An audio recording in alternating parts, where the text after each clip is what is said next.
আচ্ছা, আমরা আজকে যে বিষয়টা পড়ব সেটা হচ্ছে তোমাদের নবম শ্রেণীর দ্বিতীয় অধ্যায় অর্থাৎ জৈবনিক প্রক্রিয়া, তার অন্তর্গত বিষয়টা হচ্ছে পরিবহন।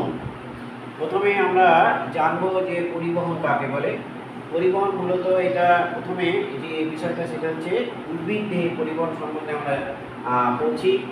প্রথমে পরিবহনের সংজ্ঞাটা আমরা লিখব। দেখো, প্রথমে আমরা পরিবহনের সংজ্ঞা লিখি, তারপরে আমরা এটা উদ্ভিদ দেহে পরিবহন, প্রাণী দেহে নয়। তাহলে পরিবহন কাকে বলে আমরা একটা সংজ্ঞা দিয়ে শুরু করি। পরিবহন, পরিবহন কাকে বলে?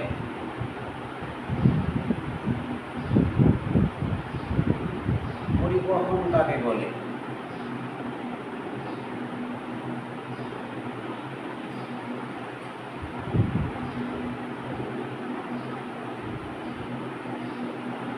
পরিবহন হচ্ছে একটি পদ্ধতি। দেখো, যে পদ্ধতিতে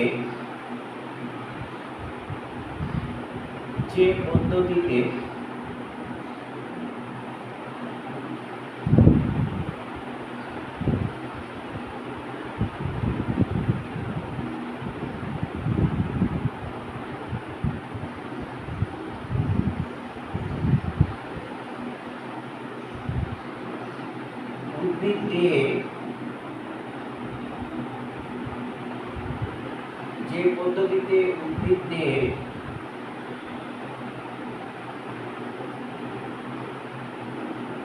মূলরম দ্বারা শোষিত জল, যে পদ্ধতিতে উদ্ভিদ দেহে মূলরম দ্বারা শোষিত খনিজ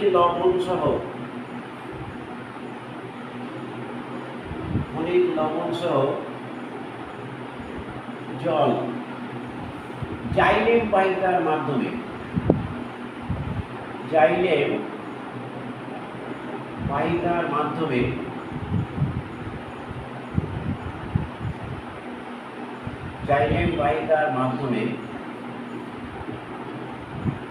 পাতায়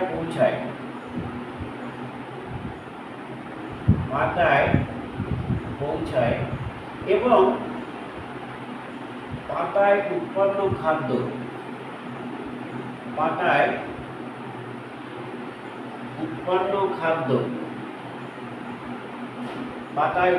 খাদ্য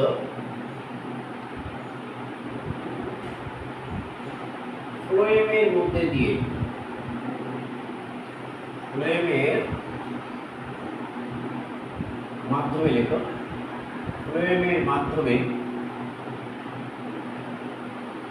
উদ্ভিদ দেহে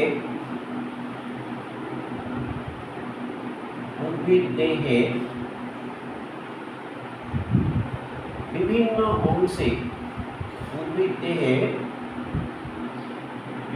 অংশে ছড়িয়ে পড়ে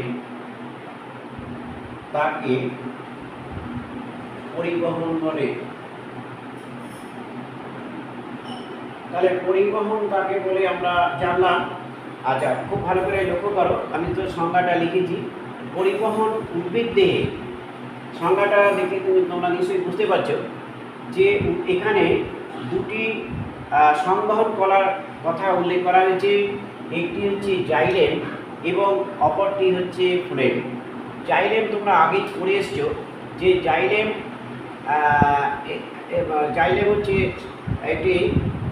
হচ্ছে স্থায়ী কলা। কেমন? স্থায়ী কলা হচ্ছে জাইলেম, এবং স্থায়ী কলা এবং ফ্লোয়েম হচ্ছে স্থায়ী কলা। জাইলেম হচ্ছে তোমাদের আমি পড়িয়েছি, এটি হচ্ছে মৃত কলা বলে, আর ফ্লোয়েমকে বলা হয় কি বলা হয়? সজীব কলা বলে। কেন বলে বলো তো?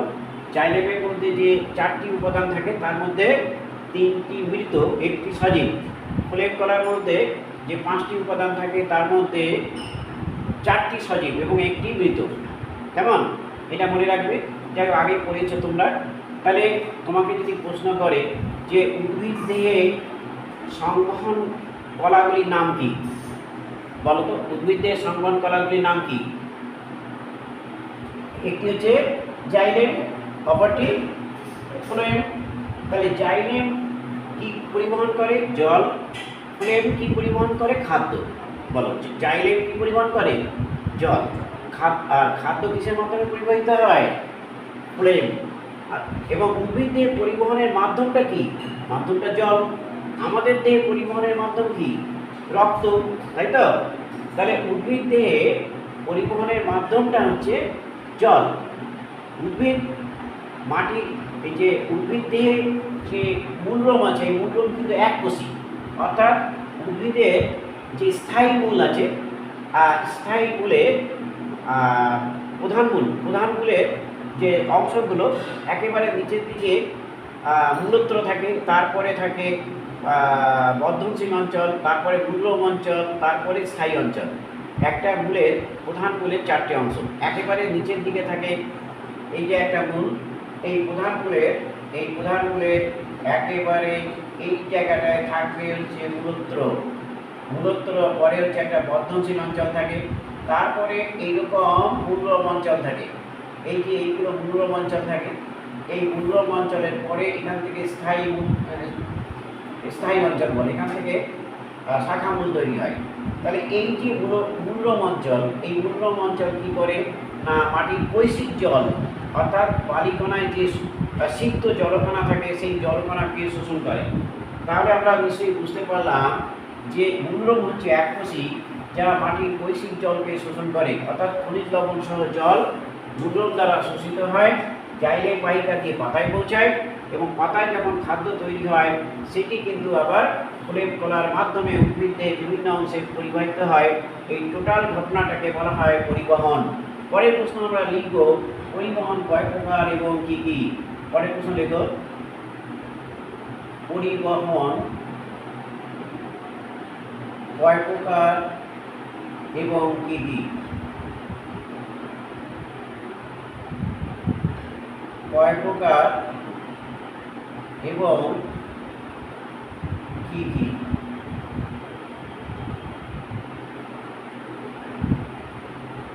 উত্তরটা লেখো, পরিবহন 2 প্রকার। পরিবহন 2 প্রকার,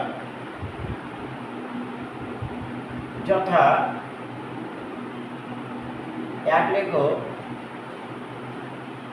নিষ্ক্রিয় পরিবহন,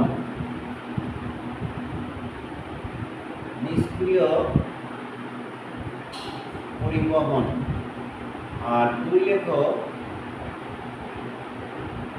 সক্রিয় পরিবহন।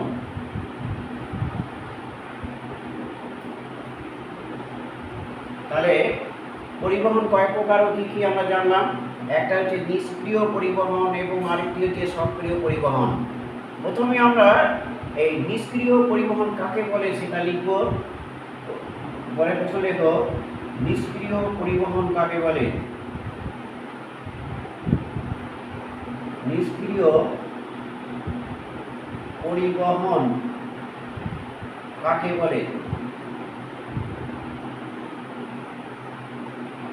তোমার এই যে নামটা আমি বলছি, নিষ্ক্রিয় পরিবহন, সক্রিয় পরিবহন, এর পার্থক্য কি একটু বলে দিই। নিষ্ক্রিয় পরিবহনে শক্তি প্রয়োজন হবে না, সক্রিয় পরিবহনে শক্তি প্রয়োজন হবে। অর্থাৎ শক্তিটা কোথায় তৈরি হয়? শক্তিটা মাইটোকন্ড্রিয়ার মধ্যে তৈরি হয়, এবং সেই শক্তিটার নাম হচ্ছে এটিপি। আমরা এটিপি সম্বন্ধে আগে পড়েছি। এটিপি হচ্ছে অ্যাডিনোসিন ট্রাইফসফেট, 3টি ফসফেট থাকে, এবং এই শক্তিটাকে ব্যবহার করে সক্রিয় পরিবহন হয়।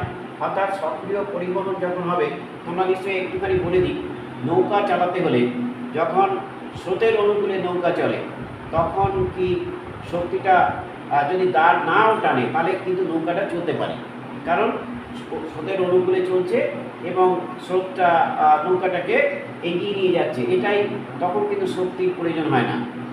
এবার যখন স্রোতের প্রতিকূলে নৌকাটাকে চালাতে হবে, তখন কিন্তু যিনি দাঁড় টানছেন তাকে প্রচণ্ডভাবে পরিশ্রম করতে হয়, তাই তো? তার মানে তাকে একটা শক্তি ব্যয় করতে হচ্ছে, দেহের মধ্যে যে শক্তিটা তৈরি হয়েছে সেটাকে তাকে ব্যবহার করতে হচ্ছে। অর্থাৎ নিষ্ক্রিয় পরিবহনে শক্তির প্রয়োজন হয় না। আমি ছোট্ট একটা উদাহরণ দিই, যে তুমি কেউ সেন্ট মারছে, গায়ে সেন্ট মারলে কী হয়, সে যখন পাশ দিয়ে যাবে তখন চারিদিক দিয়ে ভুলভুল করে গন্ধ করে, তাই হয়তো যখন ধূপকাঠি জ্বালালে চারিদিক দিয়ে ধোঁয়াটা বেরিয়ে যায়। তাহলে এই যে এইগুলো কিন্তু কোনো শক্তিকে ব্যবহার করতে হচ্ছে না। কিন্তু একটা কোষের মধ্যে যখন কোনো কিছু প্রবেশ করবে, একটা কোষের মধ্যে যখন কোনো কিছু প্রবেশ করবে, অর্থাৎ কোনো আয়নিত লবণ বা দ্রাবক প্রবেশ করবে, তখন কিন্তু তাকে শক্তি ব্যবহার করতে হবে। অর্থাৎ কোষের মধ্যে যখন কিছু প্রবেশ করছে বা কোষ থেকে যখন কিছু বেরিয়ে আসছে, তখন কিন্তু শক্তির প্রয়োজন হয়। তাহলে নিষ্ক্রিয় পরিবহন কাকে বলে, আমরা এই সংজ্ঞাটা লিখি। দেখো, প্রথম হচ্ছে নিষ্ক্রিয় পরিবহন।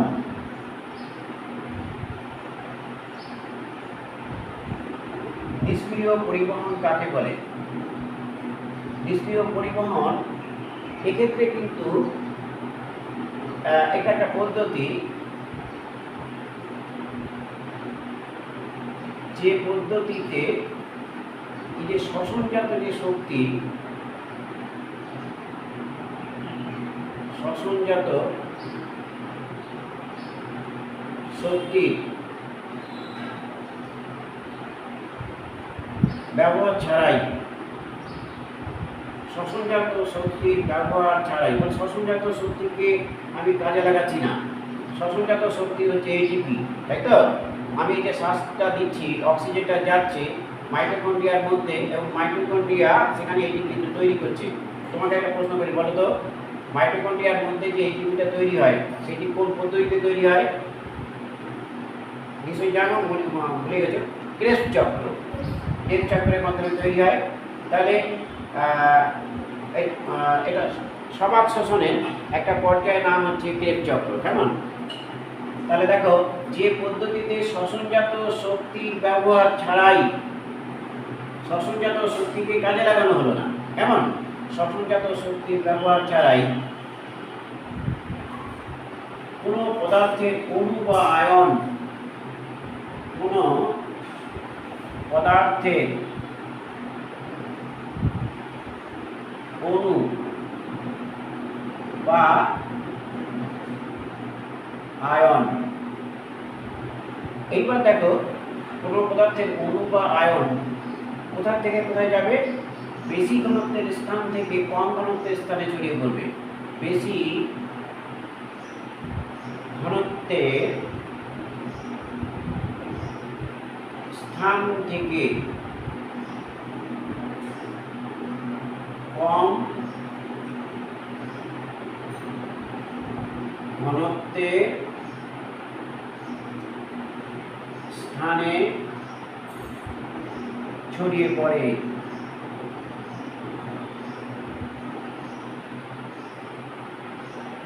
তাকে স্থানে, এই ছড়িয়ে পড়ে লিখো না, পৌঁছায় লিখো।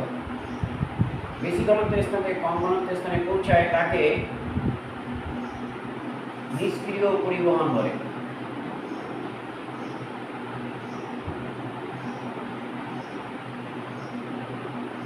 তাহলে নিষ্ক্রিয় পরিবহন, দেখো সংজ্ঞাটা একটুখানি আমরা ব্যাখ্যা করে ফেলি। তাহলে শক্তিকে কাজে লাগানো হচ্ছে না, মানে শক্তির ব্যবহার হচ্ছে না।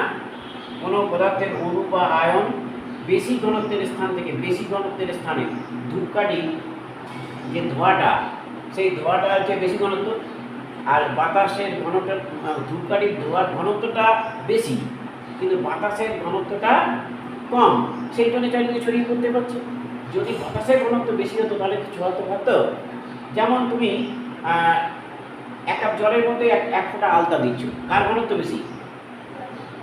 ভালো করে বলো। 1 কাপ জলের মধ্যে 1 ফোঁটা আলতা দিচ্ছ, কার ঘনত্ব বেশি? কারেক্ট। এবার আলতা ঘনত্ব বেশি করে বেশি ঘনত্ব থেকে কম ঘনত্বের স্থানে ছড়িয়ে পড়লো, তাই তো? এবং কতক্ষণ চলবে বলো তো, কতক্ষণ চলবে এটা? না, ঘনত্ব সমান। তার মানে এই প্রক্রিয়াটা ততক্ষণই চলবে যতক্ষণ না ওই আলতার ঘনত্ব আর জলের যে ঘনত্ব, এই ঘনত্ব সমান হবে ততক্ষণ পর্যন্ত কিন্তু এই প্রক্রিয়াটা চলতে থাকবে, তাই তো? তাহলে আমরা নিষ্ক্রিয় পরিবহনের শক্তির ব্যবহার হয় কি হয় না? হয় না। দ্বিতীয় হচ্ছে বেশি ঘনত্ব থেকে কম ঘনত্বের স্থানে ছড়িয়ে পড়বে। এইবার আমরা নিষ্ক্রিয় পরিবহনের দুটি উদাহরণ লিখব। উদাহরণ লিখব, একটা হচ্ছে ব্যাপন এবং অপরটি হচ্ছে অভিস্রবণ। তাহলে ব্যাপন এবং অভিস্রবণ এই দুটি হচ্ছে উদাহরণ। এবার আমরা এই নিষ্ক্রিয় পরিবহনের বৈশিষ্ট্য লিখব। নিষ্ক্রিয় পরিবহনের বৈশিষ্ট্যগুলি লেখো।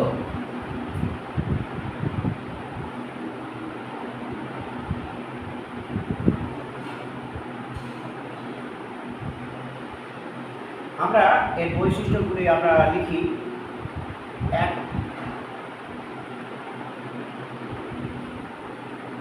এক নম্বর হচ্ছে, দেখো, নিষ্ক্রিয় পরিবহনে বিপাকীয় শক্তি ব্যবহৃত হয় না, বা শ্বসনজাত শক্তি লিখতে পারো। বিপাকীয়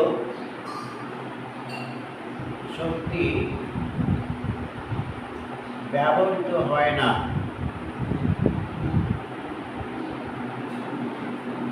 দু নম্বর, দেখো, এই পদার্থের অণু বা আয়ন এখানে কিন্তু বেশি ঘনত্ব থেকে কম ঘনত্বের স্থানে চলে পড়ে। দেখো, পদার্থের অণু বা আয়ন বেশি ঘনত্ব থেকে কম ঘনত্বের দিকে যায়।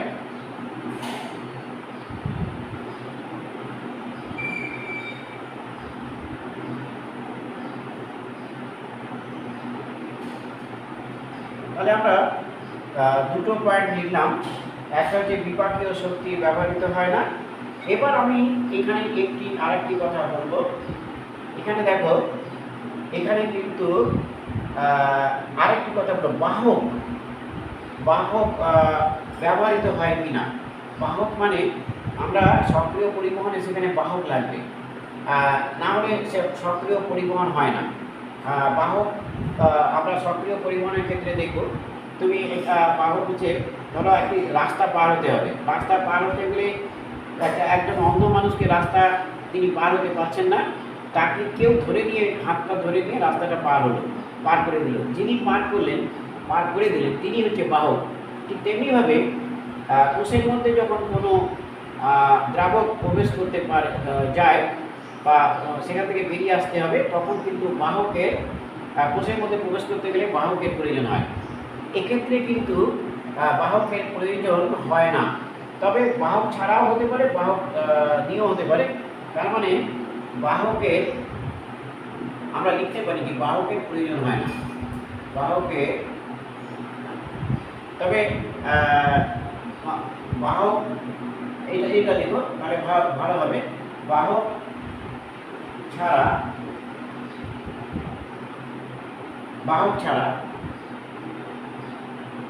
ছাড়াটা হচ্ছে ব্যাপন, এবং বাহক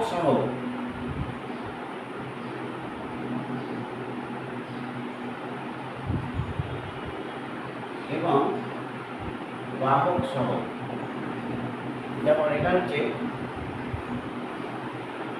একটা হচ্ছে ব্যাপন আর একটা হচ্ছে সহকারী ব্যাপন।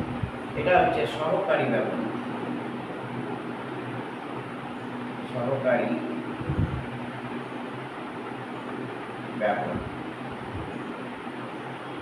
সহকারী ব্যাপনটা কিন্তু এটা বাহক সহকারী ব্যাপন, বাহক ছাড়া এবং বাহক সহ লিখো না, বাহক দ্বারা ঘটে। বাহক সহ বাহক ছাড়া হতে পারে, বাহক দ্বারা হতে পারে, অর্থাৎ বিপাকীয় শক্তি ব্যবহৃত হয় না।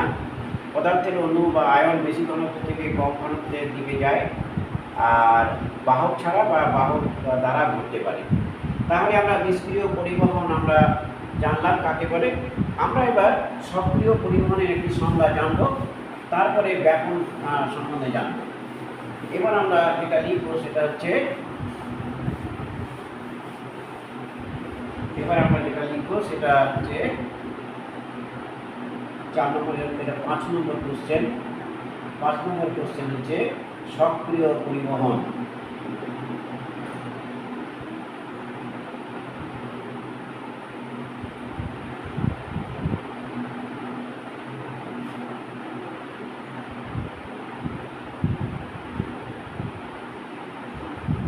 সক্রিয় পরিবহন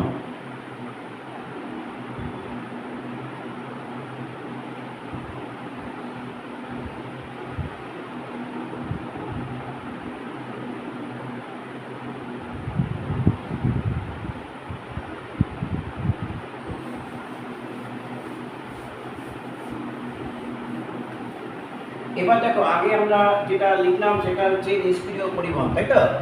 তাহলে নিষ্ক্রিয় পরিবহনে কিন্তু শ্বসনজাত শক্তিকে ব্যবহার সেটা ব্যবহার হয়নি। এক্ষেত্রে কিন্তু শ্বসনজাত শক্তিকে ব্যবহার করতে হবে। দেখো, যে পদ্ধতিতে শ্বসনজাত শক্তিকে কাজে লাগিয়ে, যে পদ্ধতিতে শ্বসনজাত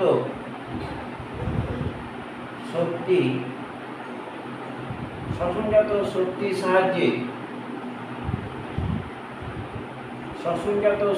সাহায্যে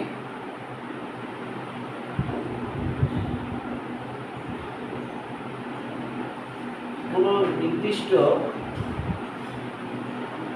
দ্রাব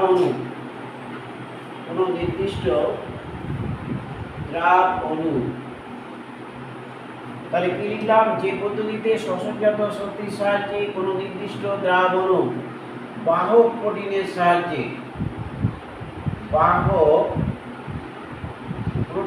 সাহায্যে আমরা সক্রিয় পরিবহনটা আজকে পড়াবো না, শুধু সংজ্ঞাটা একটু জেনে রাখো, তাহলে পরের দিন আমরা এটা পড়তে সুবিধা হবে। তাহলে বাহক প্রোটিনের সাহায্যে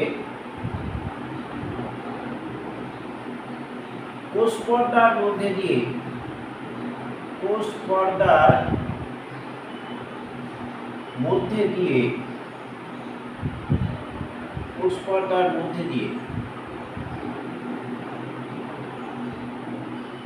তাহলে দেখো, যে পদ্ধতিতে শ্বসনজাত শক্তির সাহায্যে কোনো নির্দিষ্ট দ্রাব অণু বাহক প্রোটিনের সাহায্যে কোষ পর্দার মধ্যে দিয়ে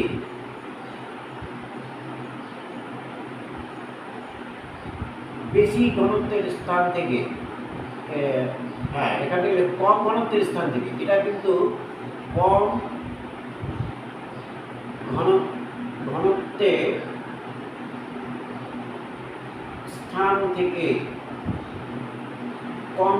স্থান থেকে বেশি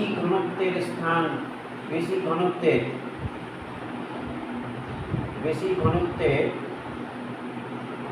তাহলে যে পদ্ধতিতে শ্বসনজাত শক্তির সাহায্যে কোনো নির্দিষ্ট দ্রাব অণু বাহক প্রোটিনের সাহায্যে কোষ পর্দার মধ্যে দিয়ে কম ঘনত্বের স্থান থেকে বেশি ঘনত্বের দিকে যায়, বা বেশি ঘনত্বের স্থানে পৌঁছায়। দেখো, বেশি ঘনত্বের স্থানে পৌঁছায় তাকে সক্রিয় পরিবহন বলে।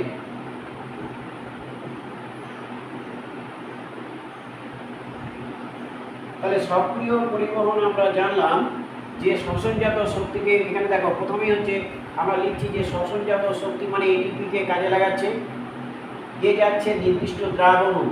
দ্রাব আর দ্রাবকের মধ্যে পার্থক্য আছে। দ্রাব আর দ্রাবক এই দুটো মিলে কি তৈরি হয়? দ্রাব প্লাস দ্রাবক, এই দুটো মিলে কি তৈরি হবে? দ্রবণ। তাহলে দেখো, দ্রাব মানে কি? আর ধরো দ্রাব মানে লবণ, তাই তো? আর তার সঙ্গে দ্রাবক, দ্রাবক মানে কি? জল। তাহলে কি তৈরি হবে? দ্রবণ তৈরি হবে। অর্থাৎ দ্রাবক হচ্ছে জল, আর লবণ বা চিনি যা এটাকে মিশাচ্ছি এটা কি? লবণ। তাহলে দ্রবণ নিশ্চয়ই আমরা জানলাম। তাহলে নির্দিষ্ট দ্রাবণ, মানে বুঝতে পেরেছি?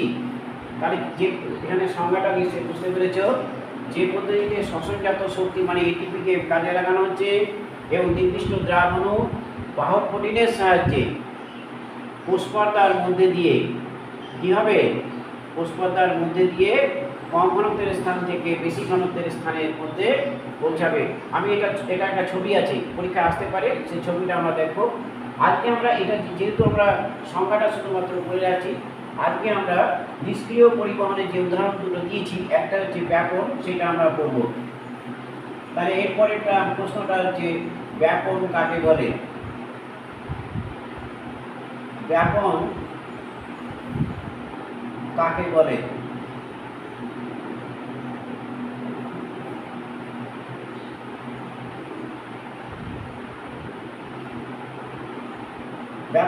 ব্যাপনটা আমরা যেটা তোমাকে একটা উদাহরণ দিলাম, এক কাপ জলের মধ্যে এক ফোঁটা আলদা বা কালি যদি দেওয়া হয়, তাহলে কালির ঘনত্ব যেহেতু বেশি, সেই জন্য সেইটা জলের মধ্যে ছড়িয়ে পড়বে, তাই তো?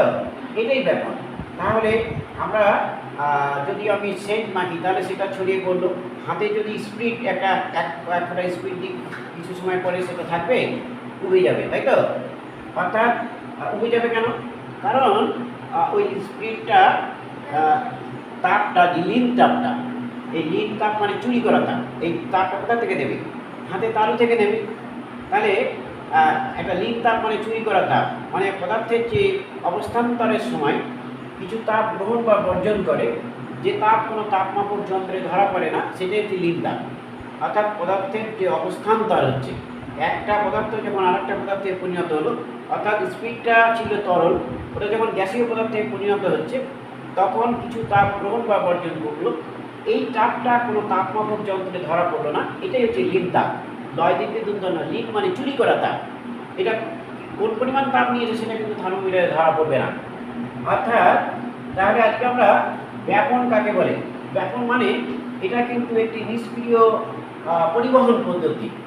অর্থাৎ এখানে কিন্তু কঠিন, তরল এবং গ্যাসীয় মাধ্যমে হয়, তাই তো?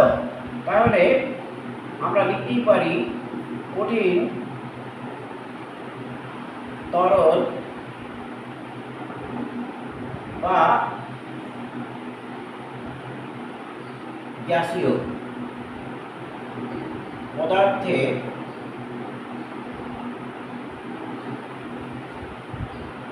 এইটি তিনটে পদার্থের মধ্যেই হয়।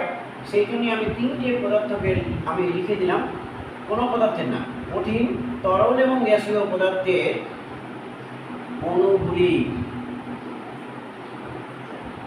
তাদের নিজস্ব গতিশক্তির জন্য, তাদের নিজস্ব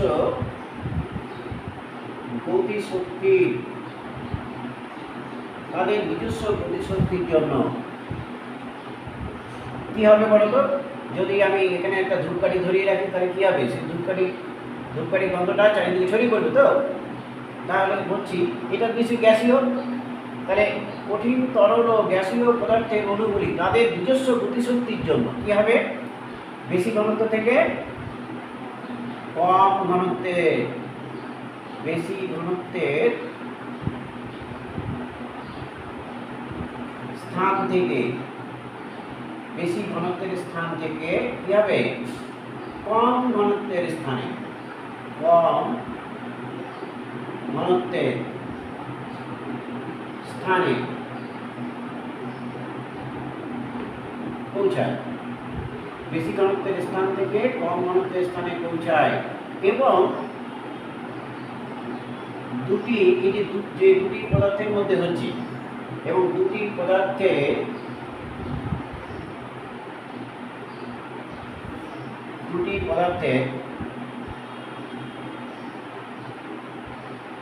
ঘনত্বের পার্থক্য, দুটি পদার্থের এই যে দুটো পদার্থ ব্যবহার করছি, দুটো পদার্থ মানে আমি ধূপকাঠি চালিয়ে রাখলাম, তাহলে ধোঁয়াটা বাতাসের মধ্যে যাচ্ছে। এখানে দুটোই কিন্তু গ্যাসীয় উপাদান, ধূপকাঠির ধোঁয়া গ্যাস, বাতাস এটাও গ্যাস, অর্থাৎ বাতাস এবং বাতাসের মধ্যে হচ্ছে। তাহলে এক্ষেত্রে দেখো দুটি পদার্থের ঘনত্বের পার্থক্য সমান না হওয়া পর্যন্ত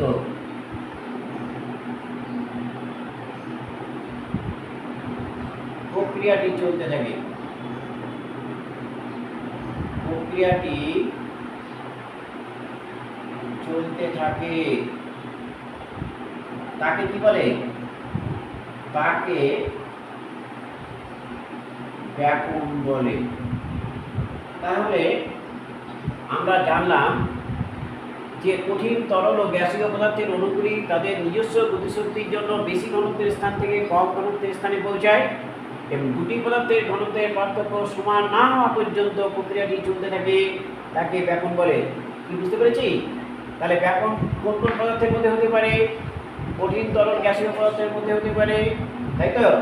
এবার একটা লাইন এখানে লেখো, ব্যাপনের সময় এই সংজ্ঞার মধ্যে লিখে দেবে, ব্যাপনের সময় পদার্থের অণুগুলির মধ্যে সৃষ্ট যে চাপ তৈরি হয়, পদার্থের অণুগুলির মধ্যে সৃষ্ট চাপ, সৃষ্ট চাপকে কি বলে? চাপকে ব্যাপন চাপ বলে। এটা শূন্যস্থান দিতে পারে, ব্যাপন চাপ বলে। তাহলে ব্যাপন চাপ আগে বলে, নিশ্চয়ই আমরা এখানে বুঝতে পারলাম। এবার আমরা এখানে একটা প্রশ্ন লিখব, 7 নম্বর। এই প্রশ্নটা তোমাদের পরীক্ষায় দেবে, ব্যাপনকে না, এটা দরকার নেই, এটা পরে আসছে। আচ্ছা, তাহলে এবার আমরা ব্যাপনের যে বৈশিষ্ট্যগুলি লিখি। ব্যাপনের বৈশিষ্ট্যগুলি লেখো। বৈশিষ্ট্যগুলি,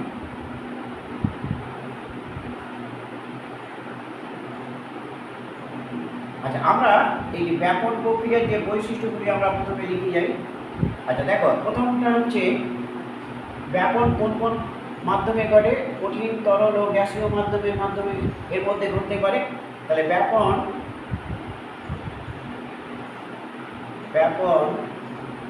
কঠিন, তরল এবং গ্যাসীয় মাধ্যমে ঘটে। তাহলে প্রথমটা আমরা জানলাম যে কঠিন, তরল এবং গ্যাসীয় মাধ্যমে ঘটে। 2 নম্বর দেখো, এই প্রক্রিয়া কি বিপাকীয় শক্তি ব্যবহৃত হয়েছে? বিপাকীয় শক্তি কি ব্যবহৃত হয়নি তো? তাহলে লেখো, ব্যাপন প্রক্রিয়ায় বিপাকীয় শক্তি ব্যবহৃত হয় না। ব্যাপন প্রক্রিয়ায় বিপাকীয় শক্তি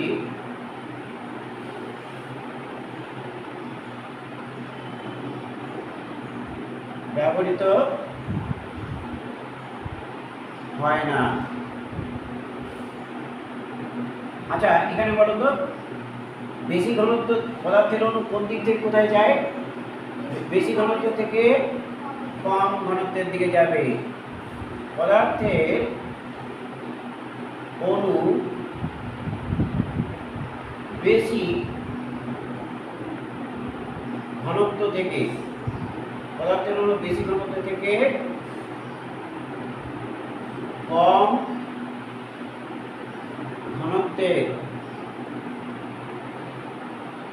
ঘনত্বের দিকে যায়, নিশ্চয়ই আমরা জানলাম। এবার তাহলে দেখো, ব্যাপন কঠিন, তরল, গ্যাসীয় মাধ্যমে ঘটে। ব্যাপন প্রক্রিয়ায় বিপাকীয় শক্তি ব্যবহৃত হয় না।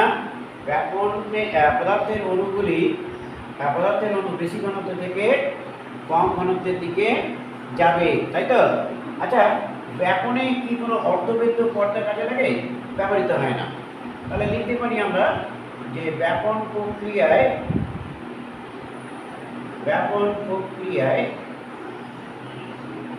কোনো অর্ধবেদ্য পর্দা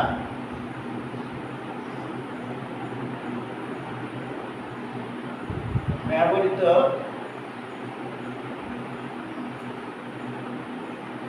মানে প্রয়োজন হয় না, ব্যবহৃত হয় না। তবে এটা একদম ঠিক নয়, কারণ ব্যাপন প্রক্রিয়ায় অর্ধবেদ্য পর্দা এই ব্যবহৃত হয় না, এটা ঠিক হলো না কথাটা। পর্দা ছাড়াই হতে পারে, পর্দা ছাড়াই ঘটতে পারে, কারণ ওই কথাটা ঠিক নয়। কারণ ব্যাপন তো আমাদের যখন বায়ুথলির মধ্যে গ্যাসীয় বিনিময় হয় তখন কিন্তু ব্যাপন অর্ধবেদ্য পর্দা থাকে। যখন মূল্যম জলটা শোষণ করে ওটাও কিন্তু ব্যাপনের মাধ্যমেই ঘটে, সেখানে অভিশ্রবণ প্রক্রিয়া কাজে লাগে। তাহলে আমরা ব্যাপনের বৈশিষ্ট্যগুলো জানলাম। এবার আমরা যেটা জানবো সেটা হচ্ছে ব্যাপনের যে প্রভাবক, ব্যাপনের প্রভাবকগুলো আমরা লিখব। পরের প্রশ্ন লিখব ব্যাপনের প্রভাবক। আমরা এবার নেক্সট প্রশ্ন লিখি 8 নম্বর। ব্যাপন প্রক্রিয়া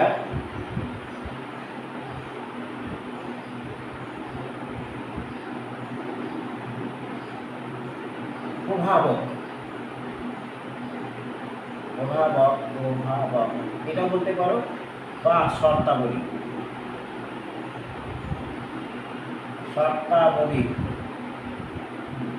গুলি লেখো। অর্থাৎ ব্যাপনকে কোন কোন শর্ত প্রভাবিত করে সেইগুলো আমরা এবার লিখব। ব্যাপনকে যে যে শর্তগুলো প্রভাবিত করে, 1 নম্বর হচ্ছে উষ্ণতা বলতে পারো, তাপমাত্রা বলতে পারো, যে কোনো একটা। তাহলে আমরা ব্যাপনের শর্ত, আমরা যে প্রশ্নের উত্তরটা লিখছি হচ্ছে ব্যাপনের শর্ত। 1 নম্বর আমরা লিখব উষ্ণতা। 1 নম্বর হচ্ছে উষ্ণতা। দেখো, উষ্ণতা যদি বৃদ্ধি পায় তাহলে কি হবে? উষ্ণতা বৃদ্ধি পেলে, উষ্ণতা এটা লিখে ছেড়ে দিচ্ছি, এসে গেছে তোমার বাবা হয়তো। দেখো, উষ্ণতা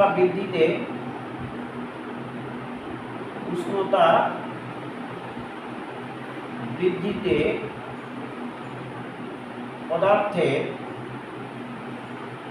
অণুগুলি, উষ্ণতা বৃদ্ধিতে পদার্থের অণুগুলি কি হবে? উষ্ণতা বৃদ্ধি পেলে পদার্থের অণুগুলি গতিশীলতা বৃদ্ধি পায়।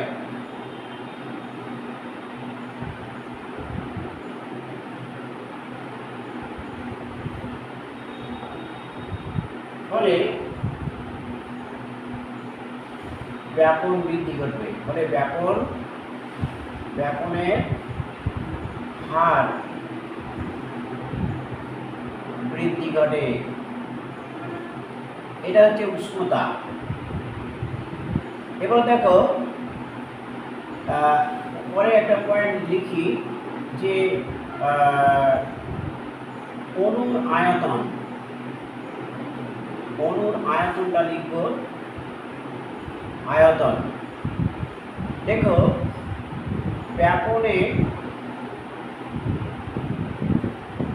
অংশগ্রহণকারী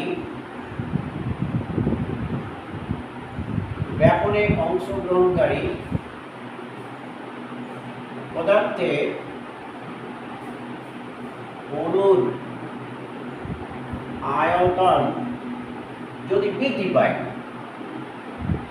আয়তন বৃদ্ধি পেলে ব্যাপনের হার কমে এবং পদার্থের অণুর আয়তন হলে, আয়তন ছোট হলে লিখো, আয়তন ছোট হলে ব্যাপনের হার বৃদ্ধি পাবে বা বৃদ্ধি পায়। তাহলে পদার্থের অণু ওপরে যেমন পদার্থের অণু যেটা অংশগ্রহণ করছে তার আয়তন যদি বৃদ্ধি পায় তাহলে ব্যাপনের হার কমবে। আবার যদি অণুর আয়তন যদি ছোট হয় তাহলে ব্যাপনের হার বৃদ্ধি পাবে। অর্থাৎ এই যে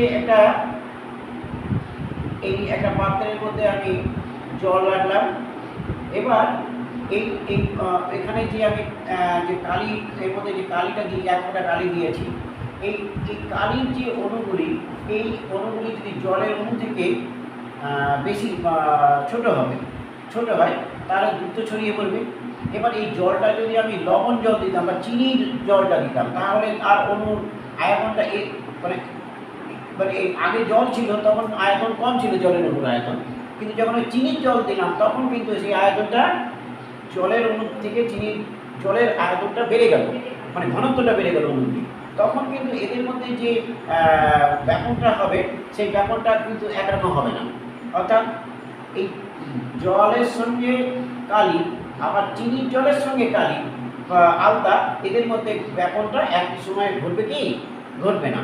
তাহলে এটা বলছে যে পদার্থের অণু যে আয়তন তার উপরে কিন্তু ব্যাপনটা নির্ভর করবে। আর শেষ পয়েন্টটা লিখে ছেড়ে দিই। 3 নম্বর পয়েন্টটা হচ্ছে দুটি পদার্থের ঘনত্বের পার্থক্য। মাধ্যমের ঘনত্বের পার্থক্য লিখো, মাধ্যমের ঘনত্বের পার্থক্য, মাধ্যমের ঘনত্বের পার্থক্য। দেখো মাধ্যমের যে ঘনত্ব, এই মাধ্যমের ঘনত্ব যত বেশি হবে, মাধ্যমের ঘনত্বের পার্থক্য বেশি হলে, মাধ্যমের ঘনত্বের পার্থক্য বেশি হলে কি হবে? ঘনত্বের পার্থক্য বেশি হলে ব্যাপনের হার বলতো কি হবে? বেড়ে যাবে। কারেক্ট, ব্যাপনের হার বৃদ্ধি পাবে। তাহলে আমরা নিশ্চয়ই এই 3টে পয়েন্ট লিখলাম। ব্যাপনের শর্ত একটা উষ্ণতার বৃদ্ধিতে পদার্থের অণুগুলি যে গতিশীলতা বৃদ্ধি পাবে, ফলে ব্যাপনের হার বৃদ্ধি করবে। আর অণুর আয়তন, ব্যাপনে অংশগ্রহণকারী পদার্থের অণুর আয়তন যদি বৃদ্ধি পায় তাহলে ব্যাপনের হার কমবে। আর অণুর আয়তন যদি কম হয় ব্যাপনের হার বৃদ্ধি পাবে। আর মাধ্যমের ঘনত্ব, যে দুটো মাধ্যমের পার্থক্য আমি নিয়েছি, আর তাদের পার্থক্য যদি বেশি হয়, ঘনত্বের পার্থক্য যদি বেশি হয় তাহলে ব্যাপনের হার বৃদ্ধি পাবে। কি বুঝতে পেরেছি? তাহলে ব্যাপনের শর্ত নিশ্চয়ই বুঝতে পেরেছ। আমি এটা তোমাদের ইউটিউবে, যদিও আমি 9-এ তোমাদের পড়াই, ইউটিউবে দিই না, আজকের দিনটা ইউটিউবে দেবো, তোমরা দেখে নিতে পারো। আচ্ছা ঠিক আছে, রাখছি।